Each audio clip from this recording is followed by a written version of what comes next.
As you all are aware, traumatic trauma is a systemic disease, so it has an impact on most of the organs of the polytraumatized patient.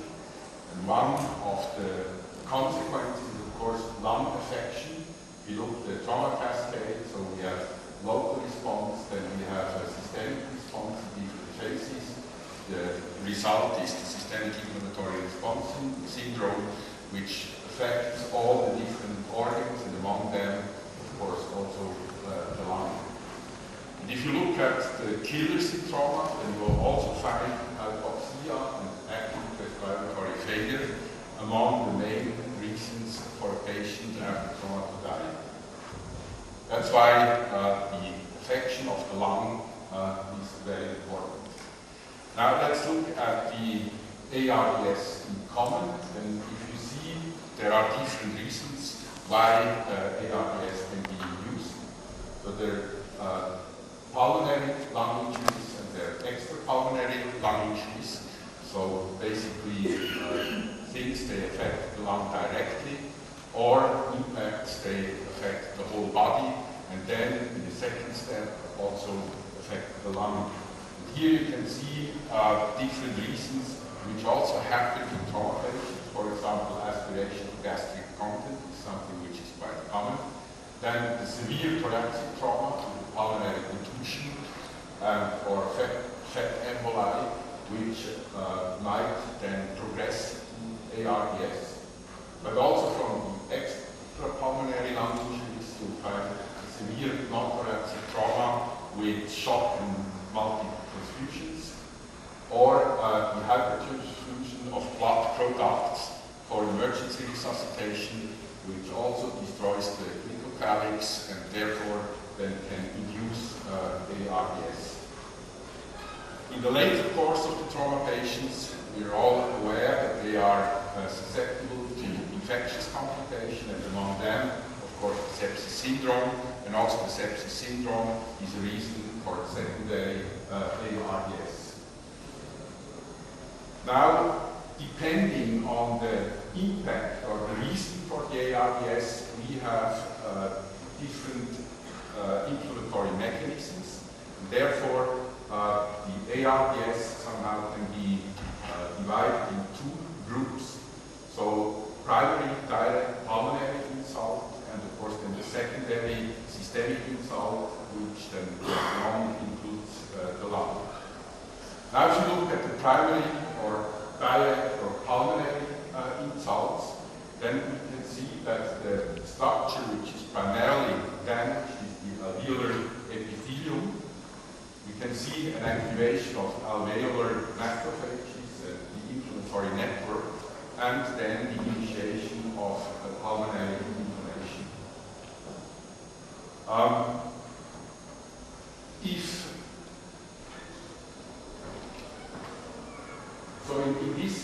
If this primarily damaged structure is the alveolar epithelium, then we can see that there is the damage primarily in the alveolar space with the intraalveolar edema formation, fibrin deposition, collagen production, neutrophil aggregation, and of course also aggregation of blood.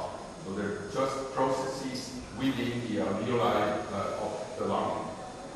If you look at the secondary or indirect or extrapulmonary insults, then we can see that the primarily damaged structure is the pulmonary endothelium, so not the alveolar epithelium, and this releases mediators into the bloodstream by extrapulmonary foci. On this pathway, there you will observe an activation of the inflammatory cascades, an increase in permeability of the endothelial barrier, and the recruitment of different cell lines which are involved in the inflammation.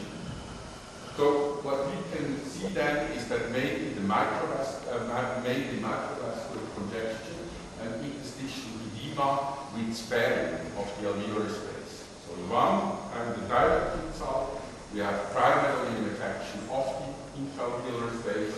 Here, primarily at least, we have a sparing of the alveolar space because the mediation of the information comes via circulation. In principle, of course, both mechanisms can coexist. So, for example, if you have a polytrauma patient with direct lung confusion, with massive transfusion, then the distinction between the two types of ARDS are not that easy. However, the differentiation between these two pathways might be important because the lungs are behaving differently at the beginning depending on the primary insult. So if you look at histopathology, you can also see some differences. So in pulmonary ARDS, we find the predominance of alveolar collapse, fibrinous exudate, and the alveolar wall edema. And in the electron microscopy, we find this damage of the alveolar epithelium, swollen and fragmented type 1 and type 2 cells, but intact capillary endothelia. In extrapulmonary ARDS, the differences concerning the damage is predominantly quantitative, and in electron microscopy we found mainly interstitial edema and intact type 1 and type 2 cells.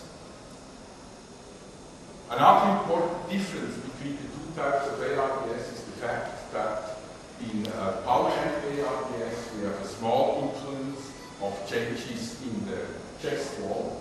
So the increased elastance, for example, is mainly due to the lung itself, and therefore this type of ARDS has a very high risk for barotrauma and volume trauma due to the fact that we have increased transpulmonary pressure.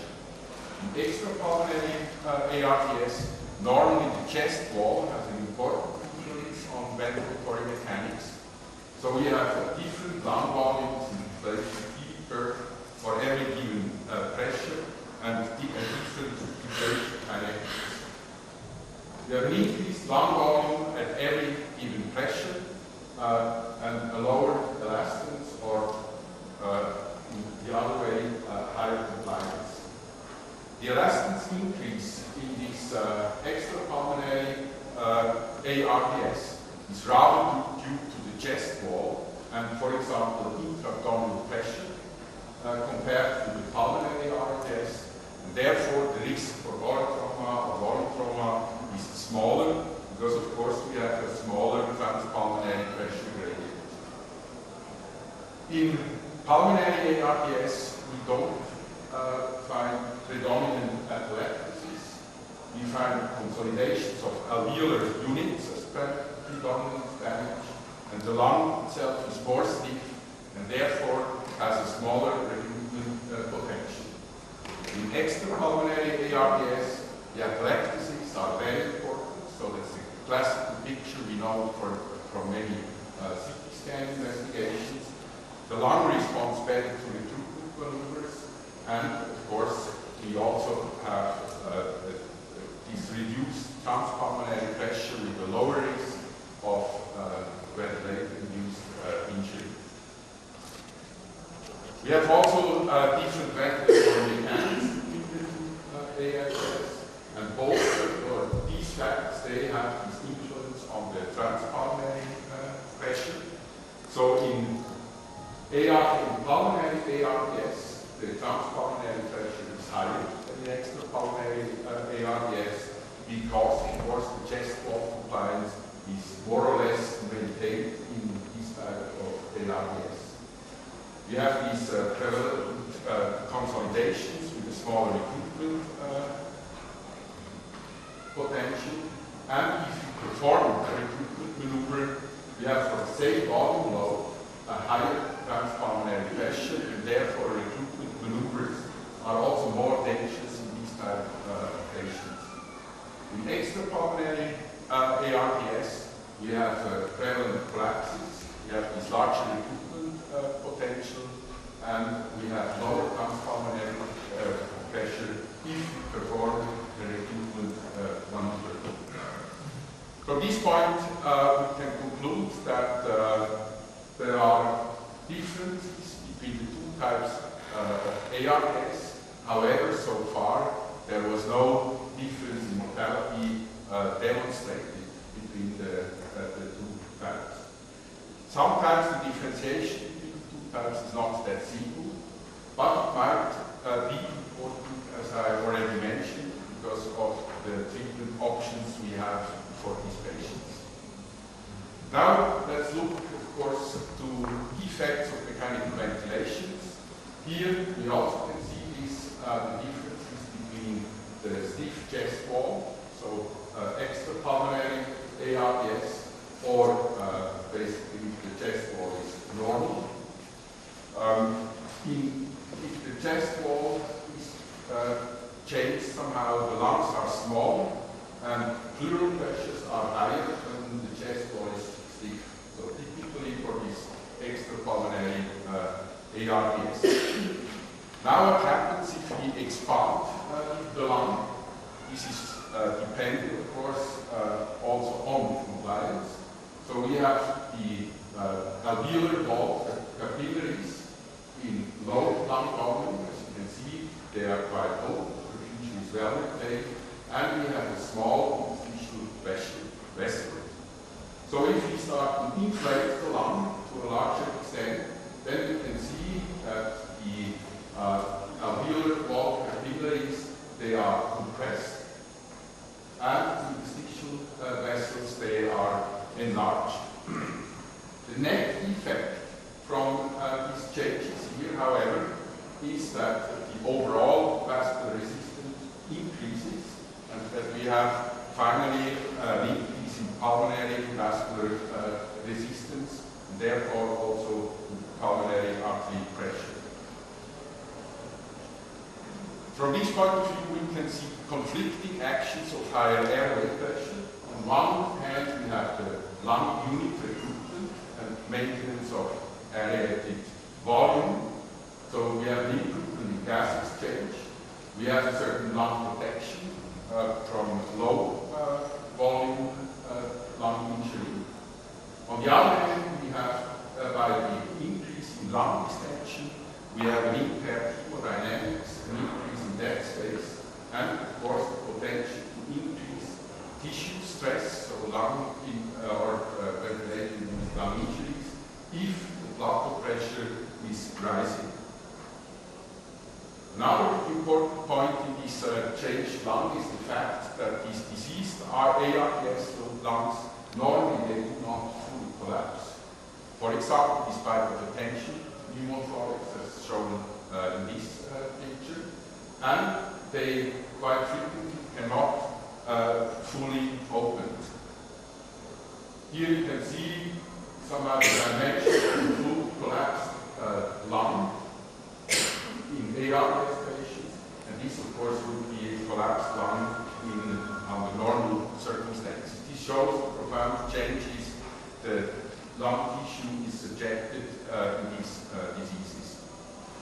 Now all of these, what I was telling you, has an impact on mechanical ventilation, and there is somehow a disease which is well known as ventilator-induced lung injuries, which develops either as a result of structural breakdown of the tissue by the mechanical forces applied by mechanical ventilation, or by mechanical signaling of inflammation due to the repeated application of excessive tensile forces. So that's the so-called biotrauma. The result from overstretching the lungs, which are already open, or from shearing forces, which occur mainly between the aerated and non-aerated parts of the lung, they contribute considerably to the ventilator-induced lung injuries.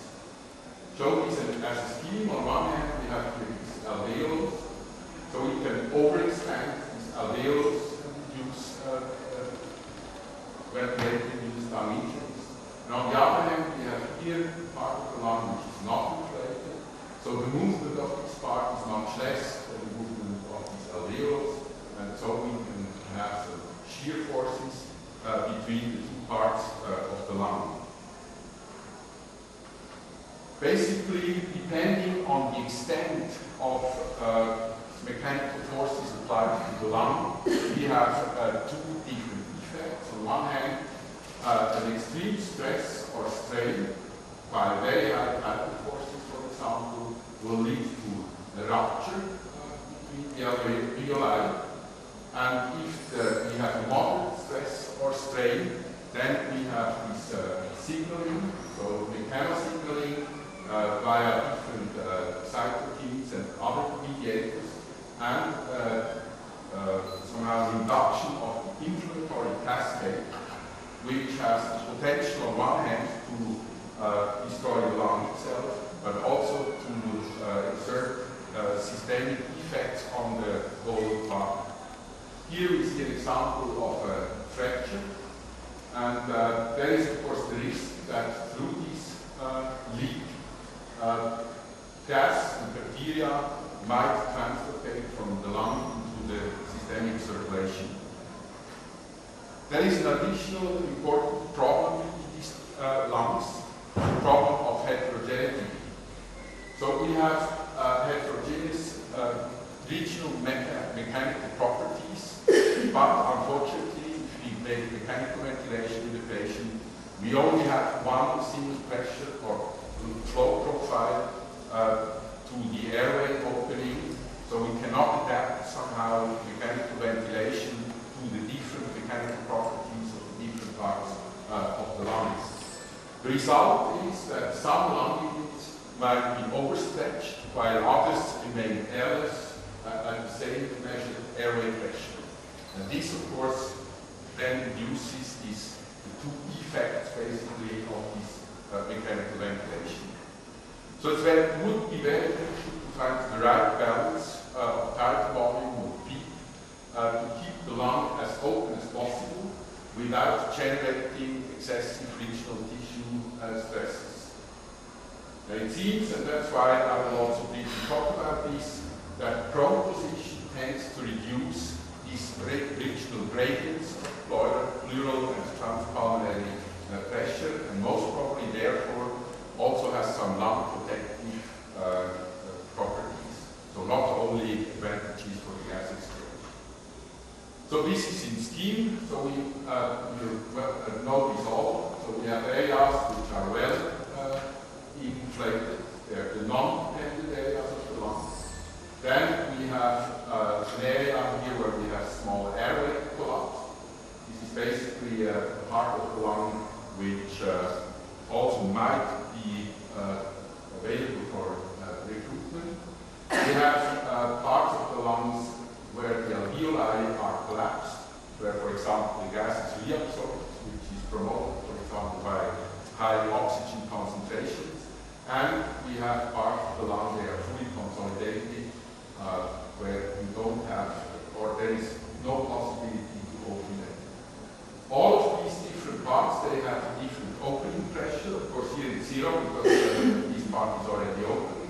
Here, for example, 10 to 20 centimeters of water. Here, 20 to 60 centimeters of water. And here, you cannot open the lung at all. These are the typical findings we see in the CT scans. And of course, these parts here, mainly these parts here, and of course also the parts which are already open, they are put in danger by mechanical ventilation because all the forces, they are applied here. Here we have a zone where we have aerated and non-aerated lung areas in the neighborhood. And here, of course, we have a zone which is already well aerated and which is put at risk for overstretching. The opening and closing pressures are, of course, quite different. So to open the lung, we need quite a much higher pressure than we apply before the lung is collapsing.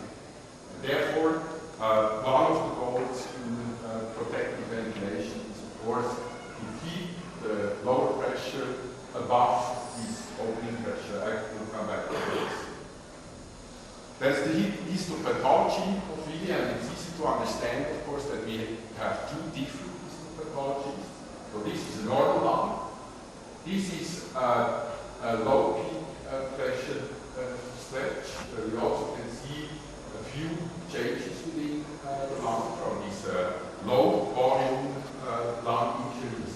This is, of course, the high pressure stretch, where you can see a massive inflammation from the lung parenchyma. Now, this is not only a problem of the lung itself. As I already mentioned, there is this biochemical injury. So we have the mechanical ventilation, we have the biophysical injury I was talking about now, and we have these biochemical injuries where we can see that cytokines, complement, prostanoids, and different other mediators are released into the circulation, and finally they also affect these two organs. So lung protective ventilation does not only protect the lung, it protects basically the whole body.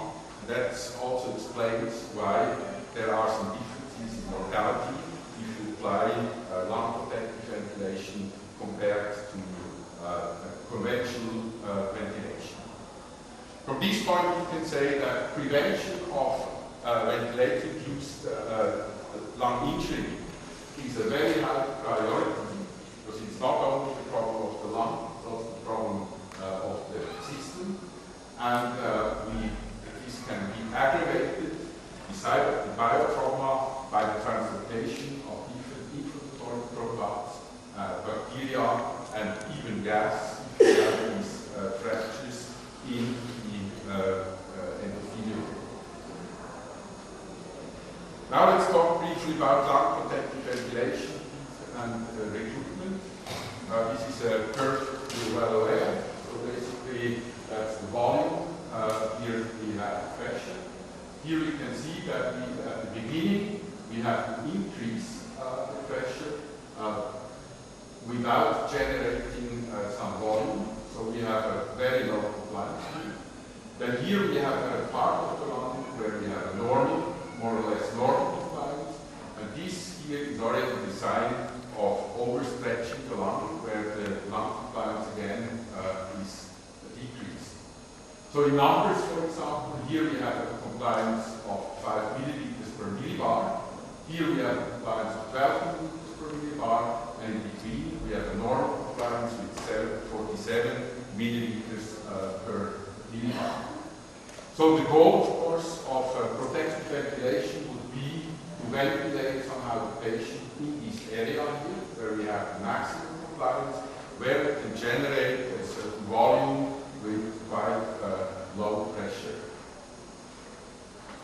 So protective strategies, there are different ones. Of course, the most important, and also I think from the scientific point of view, the most evident one is the lowering of tidal volume with a consecutive decrease of inspiratory pressure.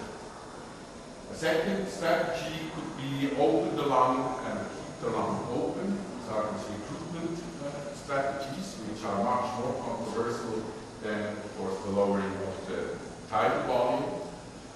What I will show you is that there are not only recruitment maneuvers, there are different recruitment strategies. The goal, of course, is to open, on one hand, this alveoli and to prevent the alveolar collapse, and therefore, or as a consequence, then to reduce the shear forces leading to these low volume-induced lung injuries, and to prevent overdistension, volume trauma, and barrel trauma. How does one do it in practice? So the standard adjustments based on the scientific evidence is, of course, a tidal volume of 6 milliliters per kilogram body weight. The plasma pressure should be below 30 millibars. Normally one applies higher peaks, so somewhere between 10 and 16 millibars. I guess today one does not use that super peak anymore with peak values up to 25. Then the FiO2 as low as possible. There is a question if the oxygen under these circumstances is directly toxic, but of course high FiO2 level also promotes the reabsorption from gas from poor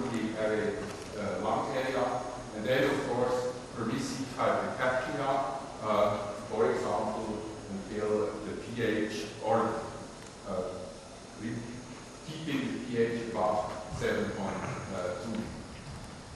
In practice, of course, we also have a certain fine-tuning, which is based on theory and on personal experience. Maybe in some patients, especially patients with extrapulmonary ARDS with stiff chest wall, we might be able to apply with a higher tidal volume. The pressure basically should not exceed 30 millibars. Today, especially in pulmonary ARDS, one thinks that the lower the pressure is, the better it is for the lung. So we target today pressure which are even considerably lower than 30 millibars. In extrapulmonary ARDS, however, we predominantly decrease chest wall compliance and abdominal extension. We might accept the bronchial pressure which is around 30 or slightly above. Then changes in peak should be done in small increments or decrements until the maximum compliance is reached. So what we can do is just set the tidal volume, cut the upper pressure limit, and then play with the peak and see where we find the area with the best lung compliance. So the largest tidal volume for the mean pressure. Now, lung protective ventilation was extensively investigated. However, the most important study was this ARDS next study from the year 2000, where they also could show that there is a difference in mortality if one compares the ventilation with 6 versus 12 milliliter per kilogram body weight. There were other studies, they even showed larger differences. However, here the so-called conventional mechanical ventilation was very aggressive, and that's true also for the study here, where one went up to 50 milliliter per kilo, so especially the older studies. There is a small problem with all these studies, of course, that all the somehow the control group were ventilated with tidal volumes which were above the ones which are generally accepted at that time. And the problem with these is that we currently do not exactly know if this 6 is really a holy number, or if it should be a bit lower, or if it should be a bit higher, because only these big steps were compared. In conclusion, one can say in the lung protective ventilation, there is a tendency to ventilate even more protectively. So, inspiratory pressure considerably below 30 millibar, especially in pulmonary ARDS. And of course, it's a bit more easy to do so because extracorporeal gas exchange devices are much more easy to handle. Because if one goes here down, further down, from the lowest tidal volume, of course, the hypercapnia, the result of hypercapnia is considerably or a bigger problem. Now let's talk briefly about recruitment, which somehow should accompany lung protective ventilation as application of the small tidal volumes, of course, promotes de-recruitment of the lung. You know this concept from Galperoni, so the baby lung concept, where the lungs somehow is divided into 3 different zones. So the healthy zone, which has a ventilatory mechanism like a healthy lung. Then a zone which can be recruited, so an improvement of gas exchange, among others also by a considerable reduction of intrapulmonary shunts, and a diseased zone somehow which hardly can be recruited.